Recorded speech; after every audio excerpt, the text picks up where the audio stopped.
Mga kwento ni Felmo.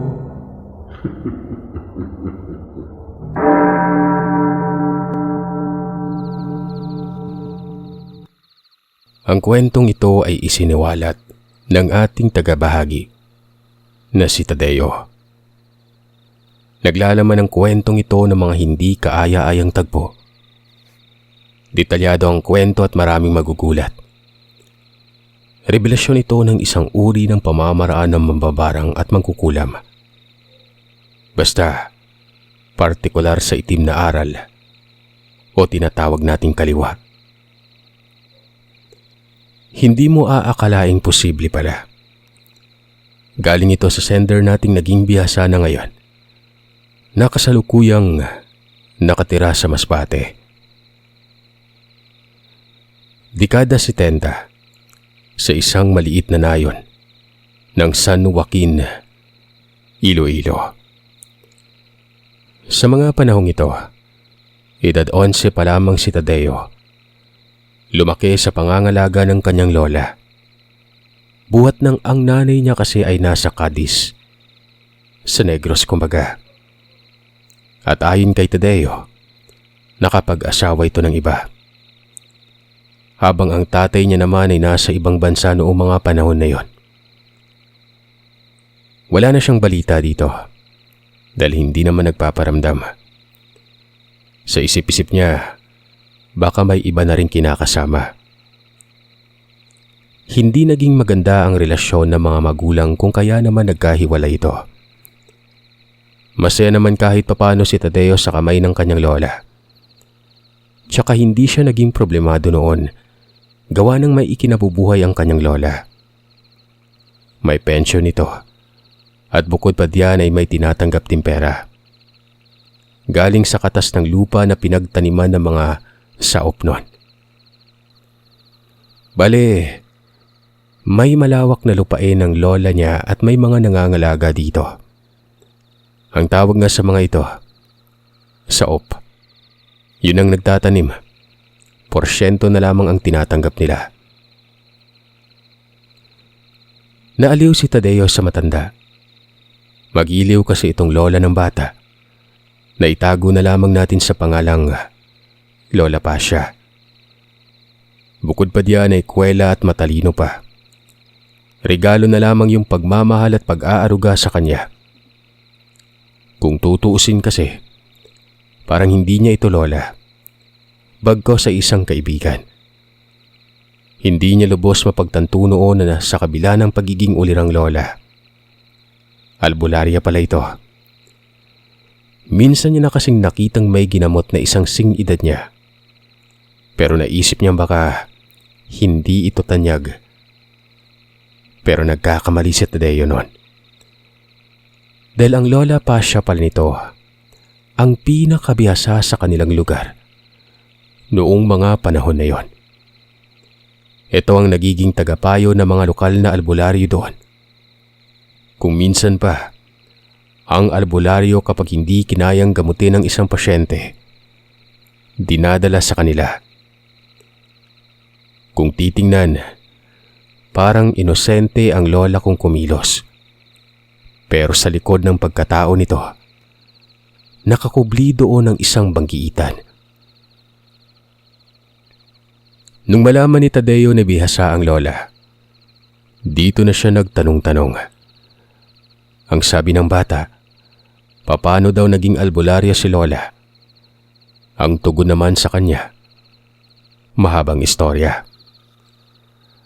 Bata pa si Lola Pasha, may angkin na itong abilidad.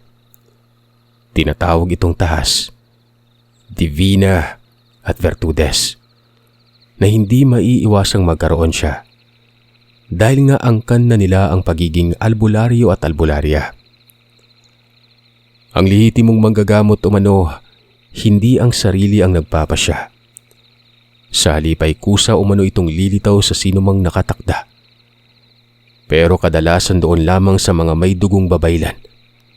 At ito naman ay nananalaytay sa kanyang kaugatan. Lola, ako po. Apo niyo po ako, di ba? Huwag ka namang sumimangot, Lola. Posible po bang maging katulad niyo ako? Ang ibig kong sabihin, maging manggagamot? Nako, Apo. Hindi ko alam. Ang Diyos ang magbibigay niyan sa'yo. Tsaka parang hindi ka magiging katulad ko eh. Ang pangit kasi ng mukha mo. Umaga ngayon at walang klase. Alam mo na yung gagawin ha. Kumilos ka na. Puntahan mo yung tiyo mo at pakisabihan na bisitahin ng lupain sa kabilang nayon. Lola naman, ano namang kinalaman sa pagiging pangit? Bakit? Magiging pangit ba ako kung maganda pang itsura nyo? Kala mo ah. Ay! Hoy! Ano yon? Ulitin mo. Abay, umalis na lang bigla. Malilintikan ka sa akin.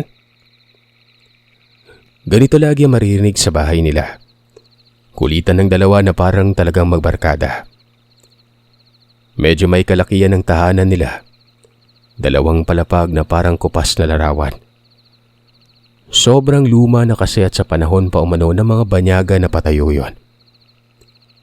Malaki ang espasyo sa labas na kung saan naman ay makikita dito ang mga magagandang tanim na halamang bulaklak.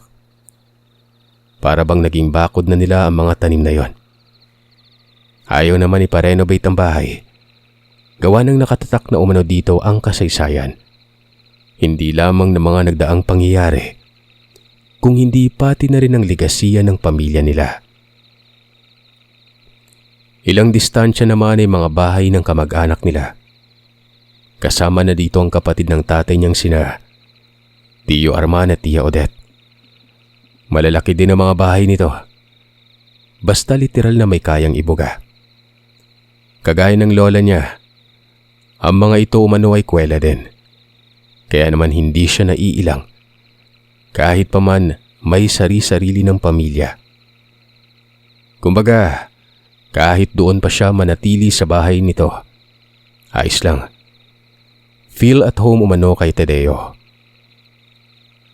Alam nyo, ayon kay Tadeo, sana ay hindi niya na natuklasan o hindi niya na lamang binigyang pansin ang pagiging albularya ng kanyang lola. Paano ba naman kasi? Naging mausisa ito pagkatapos nun. Animoy isang kalabit lamang ng gantilyo. Sumabog kaagad. Kaya yon, kung ano-ano na lamang ang pumapasok sa isip, lalo na kapag may pasyente umano. Katulad ng naging biktima ng isang bate, engkanto, kulam at aswang. Dahil sa mapaglarong isip ay natatakot na tuloy sa Tadeo mag-isa. Lalo na tuwing sumasapit ang gabi. Hindi na siya natutulog sa sariling silid. Bagkos ay tumatabi na siya sa kanyang lola. Nasa itaas ng bahay ang silid ng bata. Bale, 2 silid ang meron sa may itaas at isa naman sa may ibaba nun. Sinisita pa nga umano siya ng lola. Gawa ng hindi niya naman kinikibuan. Basta tumatabi lamang siya dito na parang wala lang. Kapag sinabi niya kasi ang totoo, tiyak ay babagyuin siya ng panunukso ng lola. Bukod pa diyan, tatakutin pa siya nito lalo. Gusto ko lang po tumabi sa inyo, lola. Basta namimiss ko lang si tatay. Talaga, namimiss mo? Hindi kaya dahil ito sa bumisita kamakailan lang? Hindi kaya natatakot ka lang sa dilim? Ayos lang sa akin na tumabi ka pero wag mo nang ulitin yung naihi ka sa banig ha. Pipitikin ko yung maliit mong ibon kapag nangyari niyo uli. Malaki ka na. Mahiya ka naman. Hindi na nagsalita pa si Tadeo. Buwan nang lumipas, mas naging malakas na ang kuryosidad ni Tadeo. Partikular ito sa mga kababalaghan na siya namang pumalit sa kanyang payapang isipan. Iniiwasan niya ang mga bagay na yon. Pero nailalarawan niya talaga sa isip ang nakakatakot na nilalang na ito. Bukang bibig kasi ng mga pasyente ang mga nakikita nila. Kagaya na lamang ng mga kaluluwa, pugot na ulo, aswang na may aso ang muka, at marami pang iba. Diba, ganito naman tayo nung bata pa tayo. Konting detalye ang naririnig. Yung isip natin ang bumubuo ng walang hiyang nakakatakot na larawan ng nilalang na yan. Kaya tuloy nababahag tayo. Huwag niyong itanggi dahil maski ako, naranasan ko ito. Lumipas ang 1 buwan. Hinaya si Tadeo ng kanyang lola. Sumama umano ang bata sapagkat may pupuntahan sila. May albularyo daw na nagkaroon ng malubhang sakit. Basta may kinalaman daw dito ang kababalagan. Susuriin niya kung bakit hindi mapagaling-galing ang sarili. Kagad namang umiling si Tadeo. Matatakot lamang umano siya doon. Pero, abay ikaw ang bahala. Mga 2 o 3 araw akong wala dito. Marunong ka namang magsaing, di ba?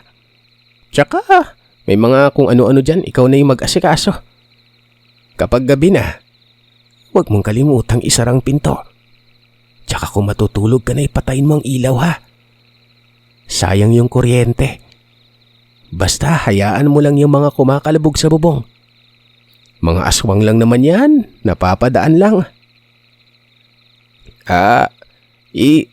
Sama na lang po ako, Lola. Para na rin makapamasyal. San ba yun banda, Lola? Walang hiya. Ang sarap mo talagang kurutina po. Bakit wala ka na bang mapagpipilian? Mana ka sa tiyo mong si Arman na kahit malaki na takot pa rin sa dilim. umaga daw yun at kaagad nagbihis si Tadeo. Umalis sila. Buong akala niya noon ay sa karatignayon lang. Abay halos sa gitnang parte ng panay na umano ito. Ayon kay Tadeo, para daw napakaraming aswang sa lugar. Papaano ba naman kasi ay sobrang liblib nito? May mga bahay naman daw kaso magkakalayo. Hapon na sila nang nakarating. Napag-isip-isip niyang hindi nga magiging madali ang pag-uwi. Kaya pala 3 araw. Malaki ang tahanan ng nasabing albularyo. Pero isang palapag lang. Tapos ang likod umano ay mga naglalakihang punong nakakakilabot. Itago na lamang natin ang albularyong yon sa pangalang Mangkiano. Wala daw itong ibang kasama sa bahay. Maliban na lamang sa apo nitong nasa 20 ang edad nun. Ang pangalan nito, itago na lamang nating Bal. Ang mga magulang ni Bal ay umao na. Tapos ang mga tiyo at tiya naman ito, nakabukod ng bahay pero malayo. Binati pa sila nito at kaagad pinapasok ng bahay nun. Abala yon sa kung anong pinagnanalagay sa paligid ng bahay na para bang nagtatanim. Pero hindi naman punla at buto ang nakikita ni Tadeo, kung hindi mga susunggubat ito. Natatandaan na ni Tadeo na ito yung lalaking nagpunta sa kanila noong isang araw. Marahil ito ang nagpaalam sa lola sa may sitwasyon. Si Mangkiano noon ay parang nakaratay na. Nasa sala ito nakahiga sa katre at nakatabon ng kumot ang katawan. Napakabaho umano ng loob ng bahay noon, na para bang may patay na hayop. Basta, halos lansa yon at nakakasulasok na amoy. Maliban pa diyan, amoy panghidin at dumi ng tao noon. Tinawag ng lola pa siyang apo ni Mangkiano. Nag-utos siya dito na pausukan ang paligid ng bahay. Sumunod naman si Bal. Matapos noon ay bumalik na sa pinagkakaabala nito. Halos bumaliktad umano ang sikmura ni Tadeo. Pag-alis ng kanyang lola sa tela na nakatabon sa katawan, kitang-kita ni Tadeo na parang binalatang buhay ang albularyo. Nagnanaknak ang nana. Nanlilimahid ito na amoy na ligo ng mantika. May mga butas pa na wari pinamamahayan ng uod nun. Kulay dilaw yon at nakita niyang nilalangaw pa ang mga ito. Isipin niyo na lamang yung karne na nakikita natin sa palengke na may dilaw na taba. Ganoon ang nakikita ni Tadeo. Di ba nga kumakatas pa yon? Mula dibdib yon hanggang paa. Yung kamay, nanginginig ito at alam ni Tadeo na nasasaktan si Mangkiano. Yung kuko ay kulay ubi na. Tapos ang iba, tukla pa. Nakahubot-hubad lamang yon. Maging ang alaga umano nito, hindi nakaligtas. Namamaga. Ayon pa nga kay Tadeo, kahit papano umano ay lumaki ng konti yung alaga. Yung katring hinihigaan, sinadyang butasan bandang puwetan. Kagad namang naisip na Tadeo kung bakit. May nakita siyang malaking taro doon. Malamang ay hindi na makatayo kaya doon na lamang dudumi at umiihi. Pasintabi po sa mga kumakain dyan. Yun pala ang dahilan kung bakit napakabaho nun. Hindi nakatiis si Tadeo. Lumabas ito ng bahay at sumuka ng sumuka. Yung kinain niya umano na nilagang mais nun, nailabas niya lahat ng buo-buo pa. Lumapit si Bal. Inalalayan si Tadeo. Dinala ito sa gilid ng bahay. May puno ng talisay doon at may upuang gawa sa kawayan. Nagtanong ang bata kung ano bang nangyari sa lolo ni Bal. Ayon naman kay Bal, tinamaan umano ng malakas na sumpa. Lingid sa kaalaman ni Tadeo ang mga sinabi ni Bal. Pero natitiyak niya sa sarili na malubhang sakit ito. Alam niyo, bigla na lamang umanong tumulo ang luha ni Bal nun. Sabi pa nito, sana umano ay gumaling ang kanyang lolo.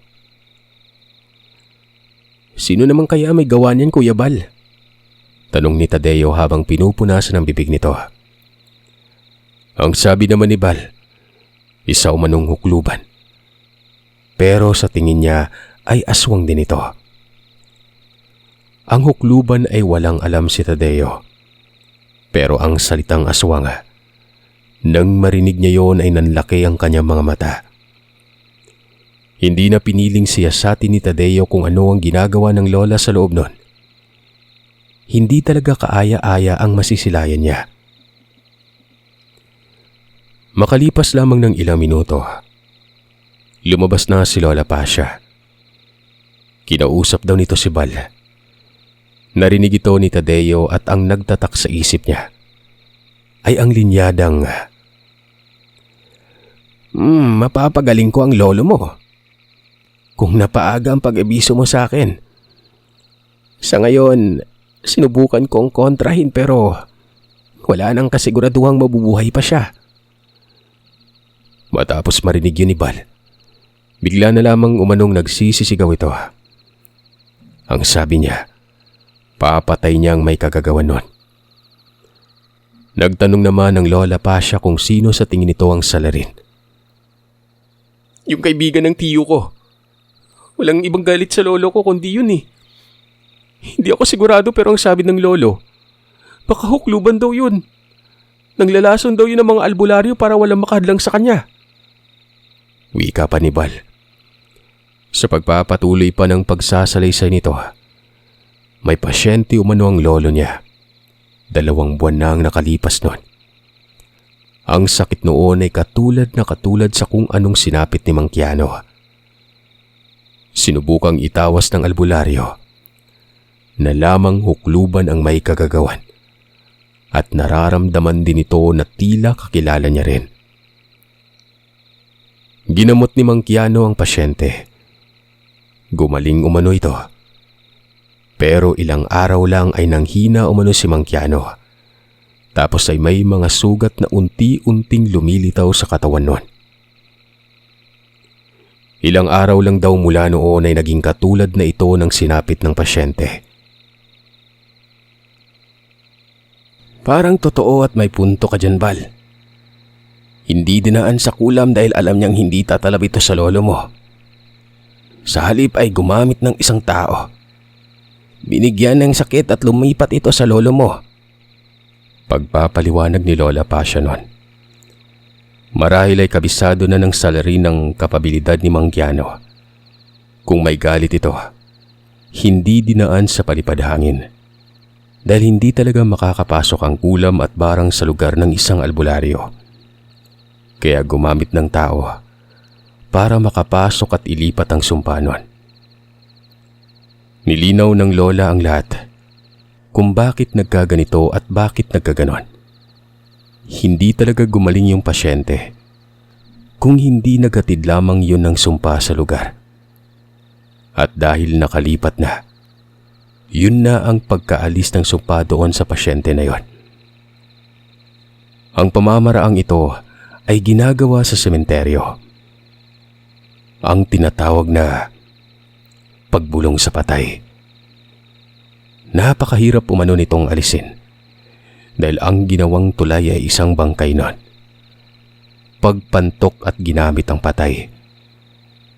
Ito lang naman ang nagmaniobra sa sumpa, kaya kung gagamutin ng isang tao na may tama ng bulong sa patay, mahabang proseso ang gagawin.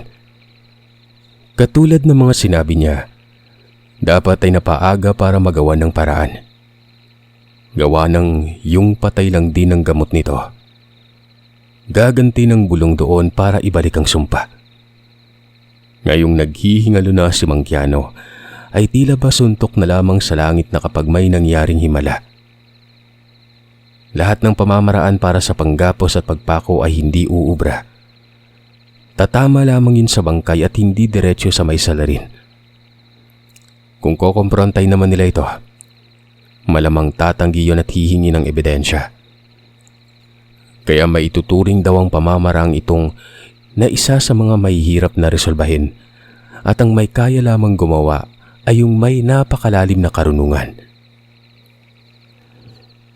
Sabihin na natin yung kaibigan nga ng tiyo mo, Bal, pero sasampalin lamang tayo sa kahihiyan kapag kinompronta at paratangan yon. Ano pong dapat gawin man ng pasya? May paraan, pero patay na ang lolo mo nun. Pero doon na natin malalaman ang kung sino ang salarin. Sa araw ng lamay at libing, lalapit ito at ang labi ng lolo mo ay bubulungan. Bantayan natin ang taong lalapit na may kahina-hinalang kilos.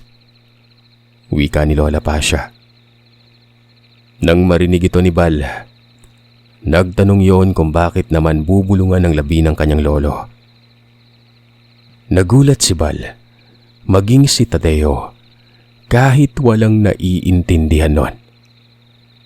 Ayon kasi kay Lola Pasha, bubulungan ang patay para ilipat naman sa kaanak ang sumpa. Dahil kapag hindi yun ginawa ng salarin, ay babalik sa kanya ang sumpa na yon. Kasunduan ito kung kaya binasbasan kaagad ng demonyo ang kahilingan niya. Ganoon daw talaga ang kaalamang itim. Lahat ng ginawa, partikular na sa paghamak ng isang tao, may kapalit. Saka pa lamang umano mawawalang bisa ang sumpa kung ubos na ang malapit sa buhay ng biktima. Para umanong epidemya itong sakit na to na walang lunas. Unang bulong ng salarin ay sa mga araw na pinaglalamayan at ang huling bulong nito ay sa araw na ng libing o hindi naman kay pagkatapos ng libing. Yun bang wala nang makakakita? Hukayin nito ang bangkay at doon isasagawa ang huling bulong. Kaya dapat ay maging mapagmatyag umano. Huwag umanong patapusin sa pagbulong hanggat maaari ay doon lamang sa una. Yun ang mga sandaling yon daw nila pwedeng paratangan. Pero hindi ko kumprontahin sa maraming tao o sa madaling salita. Weltahan. Idaan lamang umano nila sa simpleng pangkontra at pagpatay dito gamit lamang din ng sariling kaalaman. Parang mabibiyak ng ulo noon ni Tadeo sa mga sinabi ng kanyang lola. Iilan lamang kasi ang kanyang naiintindihan. Kaya noon ay minabuti niyang makinig na lang. Mga 1 linggo ang nakalipas. Pumanaw si Mangkiano. Nang marinig nila ang balitang yon, kagad nagmungkahi ang Lola Pasha na doon sila mananatili sa bahay ni Mangkiano hanggang sa libing nito. Ayun, walang ano-anong naghanda si Tadeo. Nagbaon pa ito ng ilang mga damit. Sa araw ng lamay, nagdagsaan ng mga kaanak ni Bal. Naiisip noon ni Tadeo na ganoon karami ang malilipatan ng sumpa. Nailalarawan niya sa isip ang kaparehang nangyari kay Mang Kiano.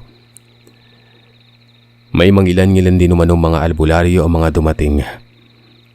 Siyempre alam yun ni Tadeo gawa ng nakikita niya mga ito sa bahay nila. Yung mga kaanak lamang din ang nag-asikaso sa mga nakikilamay. Si Bal kasi noon ay walang ibang ginawa kung hindi ang magbantay. Pero sa kabila ng lahat, walang nakakaalam na iba dito. Maging ang mga albularyong naroroon ay walang alam sa binabalak nilang gawin. Kapag nangyari daw kasi yon, posibleng maalarma ang salarin. Hindi lahat ng albularyo ay may tikom na bibig. May ibang malupit pa sa marites na kapitbahay nyo. 2 araw ang mangyayaring lamay. Buhat ng hindi na kailangang patagalin kasi nga nabubulok na yon kahit buhay pa. Paano na kaya ng patay na ito? Hindi na nga daw kinaya ng medisina. Maski nilagyan pa ng formalin ay nangangamoy pa rin umano ang pagkabulok nito noon. Sinara na lamang ang kabaong. Ang tumitingin lamang dito at nagbubukas ay yung malapit na kamag-anak. Magpaganon pa man ay sinasabayan ito ni Bal.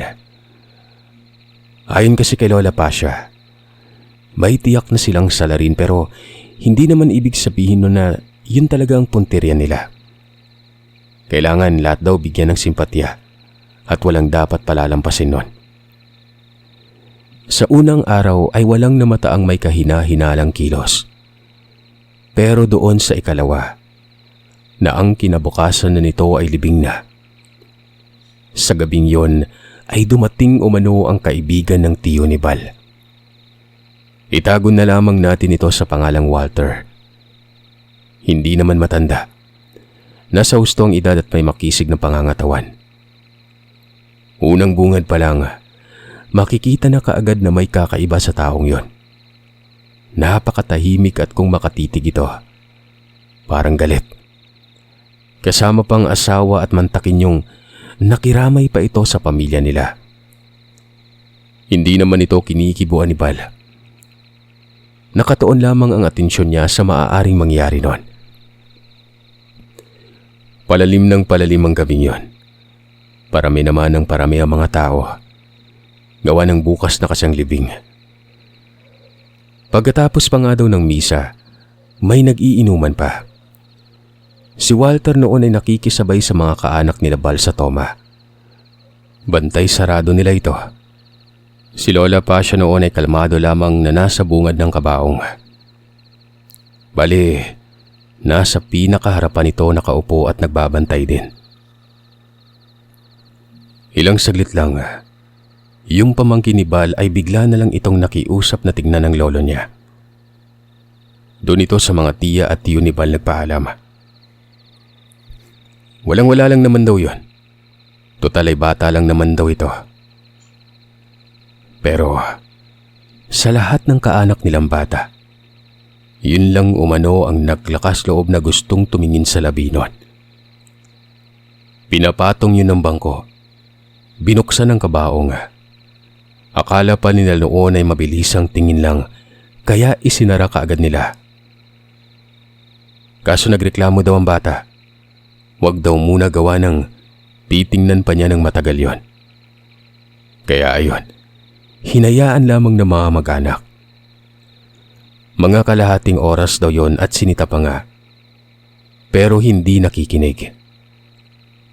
Si Lola Pasha noon ay nagduda na. Kung kaya naman lumapit ito sa bata. Nakikita yun ni Tadeo. Bigla na lamang umanong tinawag nito si Bal. Tapos may binulong ang lola. Ilang saglit lamang ay inalis na doon ang bata at kaagad sinara ang kabaong. Siyempre si Tadeo noon ay nakaramdam na ng hindi maganda. Kaya noong pumuslit ang lola niya at si Bal sa likod ay kaagad siyang sumunod. Galit na galit ang lola at ang sabi nito, Walang hiya. Kautak talaga ng salarin. Usisain mo yung bata. Tanungin mo kung sino ang nag-utos. Nang marinig ni Bal ang sinabi ng lola, kaagad itong nagtanong kung bakit. Ayon kay Lola Pasha, narinig niya ang dasal ng bata. Bulong na yun para sa patay. Ano? Pwede po palang mangyari yun. Walang imposible sa isang mambabarang kapag nakahiling ito sa demonyo. Napansin mo ba ang bata kung sino ang kinakausap kanina?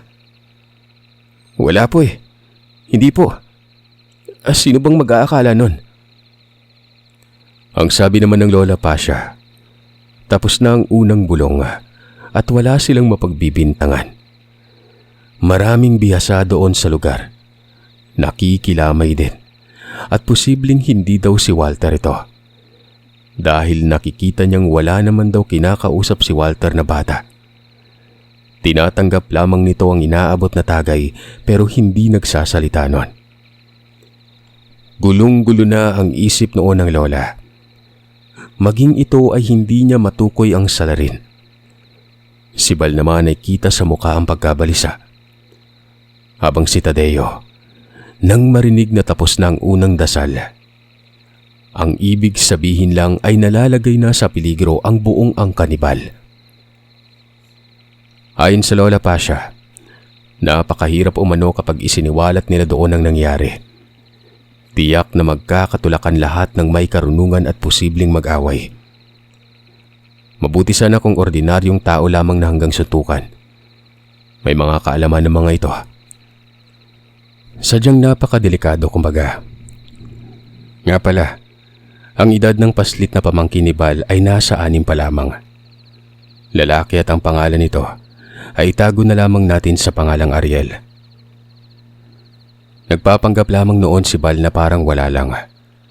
Nagpaalam ito sa magulang ni Ariel na dadalhin niya umano ang bata sa may likod. Makikipaglaro lamang umano siya doon. Nakuha nga ang bata. Tinanong ito ng tinanong ni Lola Pasha. Bakit umano sumilip sa bangkay? Sino ang nag-utos nito at bakit dinasalan yon? Ayon naman sa paslit, hindi niya kilala. Basta nasa bahay lamang umano ito. May lumapit umano sa kanyang lalaki. Dasalan umano bangkay para maging masaya ito sa langit. Kapag hindi umano dinasalan ay mumultuhin siya nito.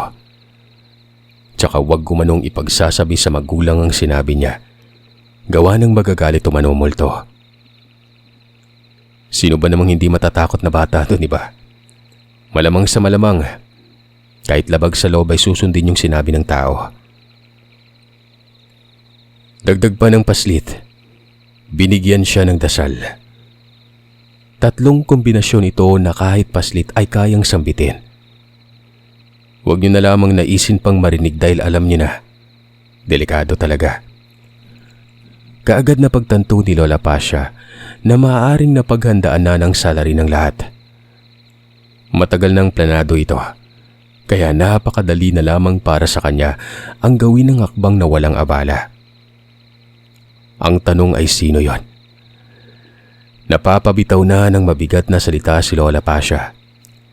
Iniisa-isa niyang titigan ng lahat ng mga may karunungan na naroroon.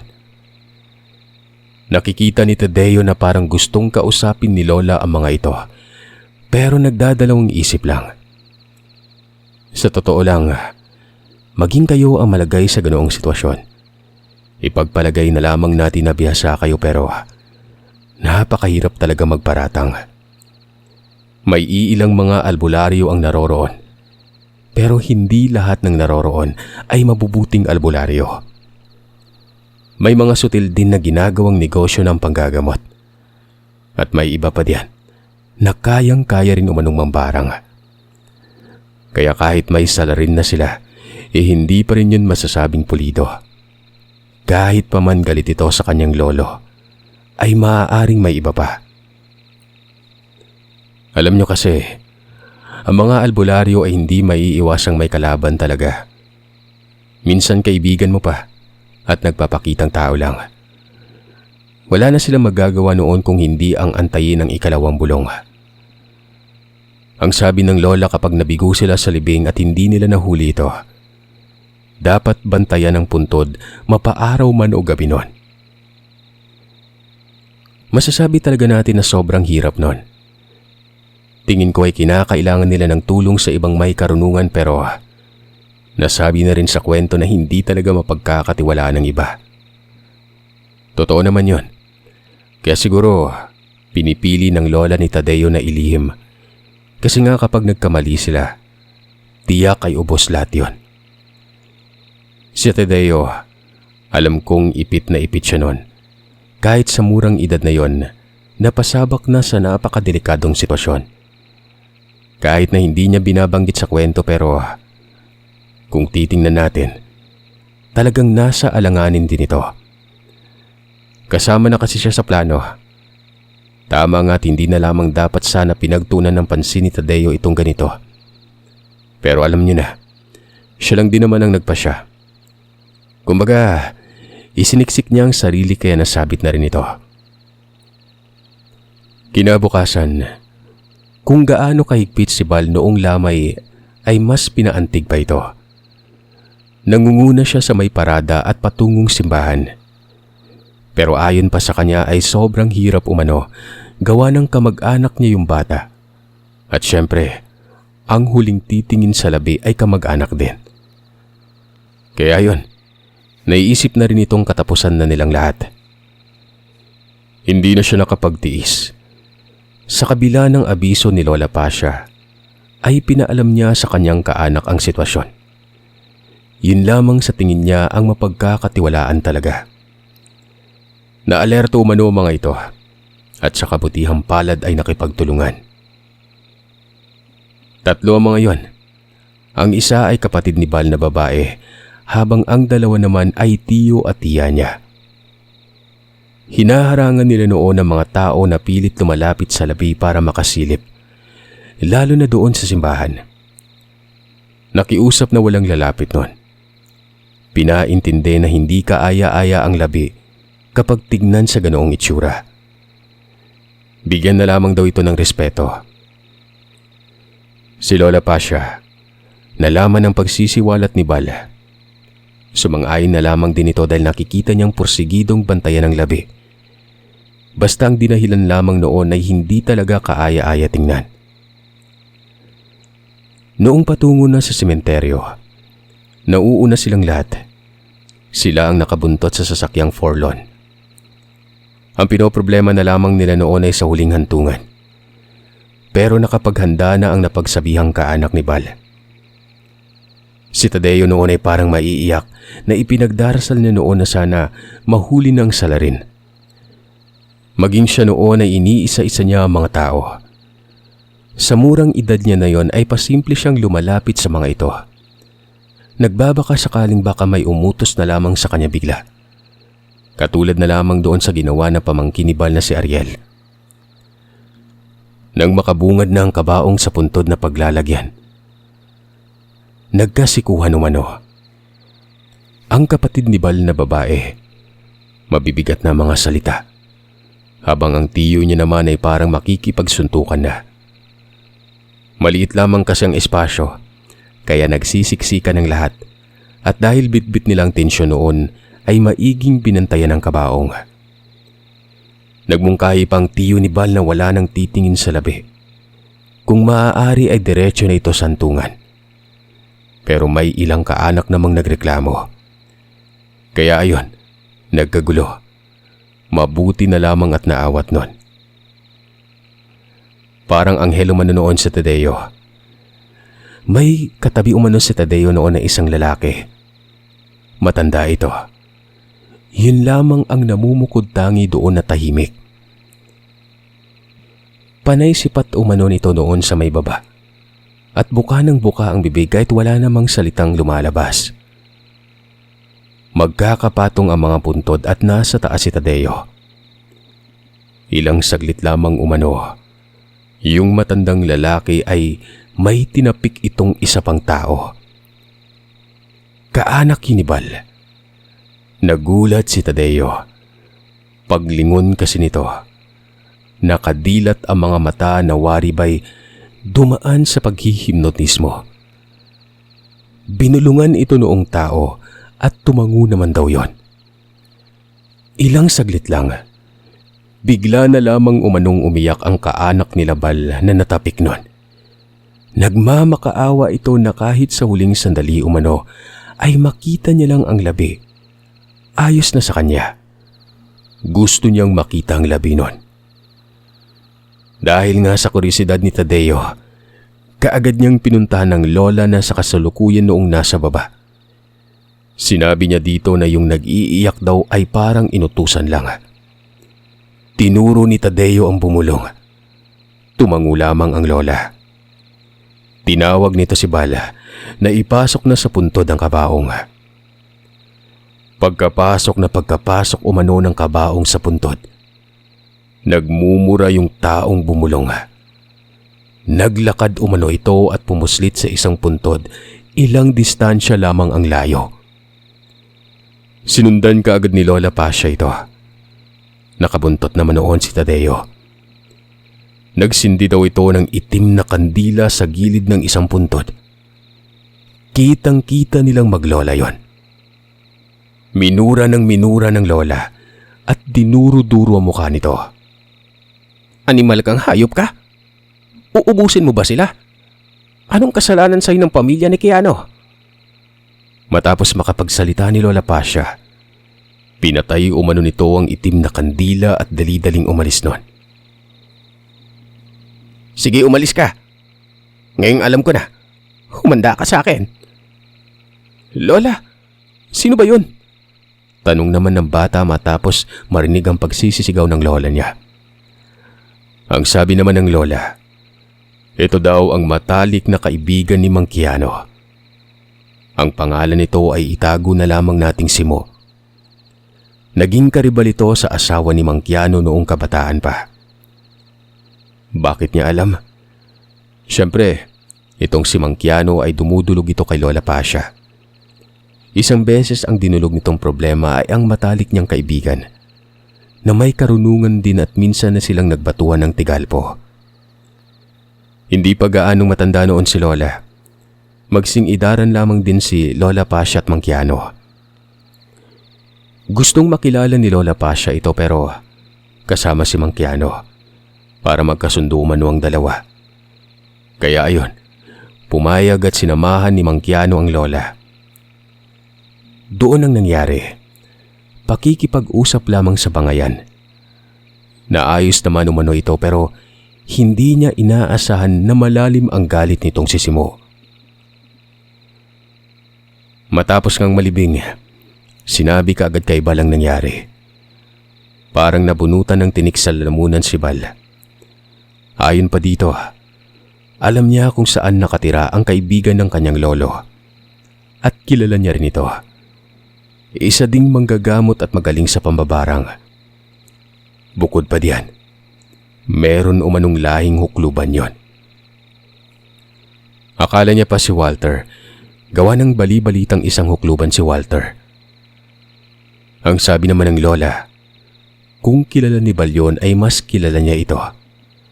At tama umano si Bal, may malalim nga itong karunungan. Dagdag pa nito, kung napangunahan lang sana ng pagiging desperado, nakapatay na pala si Bal ng walang kasalanan. Mabuti na lamang at hindi. Gawa ng iba palang salarin. Ayon, napag-usapan nila ang gagawin. Ito na rin ay base sa sinabi ng lola. Papahinain umano ng lola ang poder ni Simo. Tapos ay pupuntahan umano ni Bal ang tahanan nito. Palihim na lalagyan ng 4 na patpat sa bawat kanto ng paligid ng bahay. Ang patpat na yon ay may mga nakaukit na kataga. Basta, ang pagtanim ay kailangang walang makikitang nakalitaw. Sa pagpapatuloy ng lola, magtatangka ulit umano si Simo na gawin ang pagbulong para iligtas ang sarili. Hayaan lamang daw ito dahil kapag nangyari yon, sa kanya nalilipat ang sumpa, hindi na sa kaanak ni Bal. Isang uri daw ng tagaliwas pero ang tagaliwas na yon ay itinatanim sa lugar kung saan nakatira ang mambabarang. Ginawa nila yon. At tama si Lola Pasha. Pumuslit nga si Simo sa may sementeryo. Nakamasid lamang kasi si Bal noon at namataan niya ilang araw na may humahalungkat sa may puntod. Hindi pa nga daw sinauli yung tabon nun. Nakilala niya ang tao. Ito ay walang iba kung hindi si Simo. Pero bago pa umano nangyari yon, tapos na ang pagtatanim ng patpat. Inaantay na lamang nila ang magiging resulta. Ilang buwan ang lumipas. Biglang napabisita si Simo sa bahay nila Tadeo. Gulat na gulat si Tadeo noon dahil masahol pa sa binulutong at ginalis ang nakikita niya sa tao. May amoy itong napakabaho. Doon nga tumama at bumalik sa kanya ang sumpa. Siyempre ang lola niya kaagad ang pakay nito. Nagmamakaawa na tanggalin na daw ang sumpa na kumapit sa kanya. Ang sabi naman ng lola, "Kinain mo din yung sarili mong pamamaraan. Demonyo ka. Walang makakapagpagaling sa'yo. Hindi ko nga napagaling si Keanu eh. Magdusa kang animal ka. Lumayas ka dito at baka gawin ko pang madali ang pagkamatay mo." Umalis si Simo nun. Ilang araw ang lumipas ay namatay daw ito. Si Bal noon ay labis-labis ang pagpapasalamat dahil kung hindi daw dahil sa Lola Pasha, malamang ay ubos na ang kanilang pamilya. "Aba, hindi dapat ako ang pasalamatan mo. Etong pangit na tong pasalamatan mo dahil sa kakulitan niya. Buhay pa yung pamilya mo." Maligo ka na Tadeo. Ang init ng panahon. Tsaka iligpit mo na yung banig. Kanina ka pa nakabuntot sa akin eh. Ganda naman ng sinabi mo, Lola. Nagmukha akong bayani pero may pahabol ka pa. Ikaw naman yung huling bumangon eh. Ikaw magligpit dun. Para kang senyora. Aba! Yan ang apo ko. Umaalis kapag kinakausap. Hayaan mo na lang yung Bal. Katulad ng nakasanayan na maglola, yun talagang larawan nila araw-araw. Biro nyo, napakapayak ng ugali. Walang tinatago. Totoong tao. Nga pala, konting kaalaman. Bakit itinanim ang tagaliwas sa bahay mismo ng mambabarang? Gusto ko lamang balikan to gawa ng alam kong nagkakaroon ng katanungan sa isip nyo. Inalam ko ito kay Tadeo dahil nais ko ding kumpirmahin ang pananaw ko. Ganito yan. Di ba, hahayaan lang si Simo na bulungan ng patay. Dahil talagang gagawin niya yon. Hindi yun titigil hanggat hindi na ililipat sa ibang sumpa. Di ba nga, naudlot ang ikalawang bulong? Siyempre sa araw na yon, nakatalaga ang bulong na hiniling. Yung sa araw ng libing. Kapag hindi natuloy, magsasagawa na naman ng panibagong seremonya. Magpapaalam uli ang mambabarang sa mga demonyo. Magdadasal muna sa bahay bago pa isagawa ang pagbulong. Aakalain ng mambabarang na may basbas na ulit. Oo, may basbas yon. Pero dahil sa nakatanim nga na tagaliwas, na ang nilalaman ay orasyon na ang kasunod nito, ang pangalan ng salarin. Hindi malalaman ng mambabarang na nabaliktad ang basbas. Hindi niya alam na ang buhay niya ang nalagyan ng sumpa. Buhay niya at hindi lilipat sa iba. Kapag bumulong siya at ipagpapatuloy ang sumpa na yon, automatic na sa kanya kakapit ito. Ayun, bumulong ulit kaya nahulog sa patibong. Lilinawin ko lang na kapag karunungan ng magdidikta, masasabi nating napaka-makamandag nito.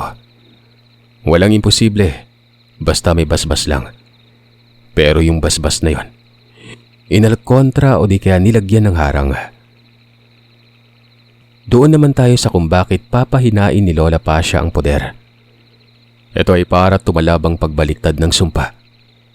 Isa pang dahilan na hihina ang pakiramdam ng mambabarang. Hindi mamamalayang may nakatanim na tagaliwas sa kanyang paligid. Sapat na siguro yung pagpapaliwanag ko mga kagiliw. Naway lumawak ang kaalaman nyo patungkol sa ganitong usapin. Ano nga bang aral ang mapupulot sa kwentong ito? Una, huwag tayong manghusga kaagad. Maging mapagmatiyag. Siguro naman ay narinig nyo na ang ganito kong aral sa unang kwento. Ikalawa, maging kalmado at huwag pairalin ng tensyon dahil kapag pinairal ang tensyon ay hindi na makakapag-isip ng tama. Ikatlo, magtulong-tulong na lutasin ang isang problema. Gaano man yan kadali o kahirap pero papagitnaan nito ang pagiging mahinahon. Ikaapat, huwag magtitiwala sa kung sino, lalo na sa mga taong hindi nyo kilala. At ang panghuli, ang bagong natuklasan yung pamamaraan. Dati pa naman itong umiiral. Siguro wala lang nakakapagbahagi. Kung hindi mo aakalaing pwede pala. 'Di ba? Nakakamangha. Pero nakakakilabot. Kapag tayo na ang nasa sitwasyon.